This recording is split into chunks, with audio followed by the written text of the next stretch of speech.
Heartbeats elevated. Pulse at 110.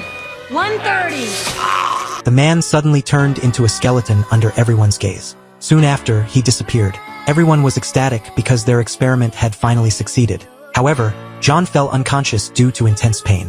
When he woke up, he immediately struggled to get up. It turned out that John's eyes couldn't withstand the strong light. Anna quickly turned off the lights. At this moment, John got out of bed and ripped off the monitoring wires attached to him. He completely vanished in front of everyone. However, by using a thermal imaging camera, John's location could still be detected. For his safety, he had to stay in the observation room. They left Jenny behind to observe John. However, Jenny, too tired, accidentally fell asleep. John took this opportunity to enter the monitoring room and began unbuttoning Jenny's shirt, one button at a time. Just then, Jenny woke up, seeing that her buttons had been undone. She immediately understood what had happened.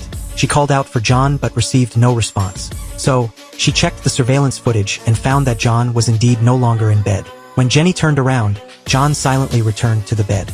It wasn't just Jenny. Mary, while using the bathroom, also had a strange feeling that someone was nearby. She then put on the thermal imaging camera to check her surroundings. Only after confirming no one was there did she feel relieved and continue. During dinner, everyone expressed their fears. To their surprise, after they finished eating, a chair quietly spun around. It turned out that John had overheard their earlier discussion. Soon, the 3 days were up, and they were ready to restore John.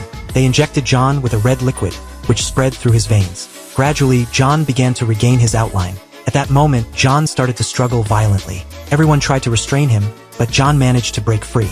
He threw a colleague aside and struggled to stand up. On the outside, it seemed that he had successfully been restored. But the next moment, John suddenly collapsed. Everyone quickly lifted him back into bed and began emergency resuscitation. Although they saved his life, the restoration experiment failed. His body disappeared again, returning to being invisible.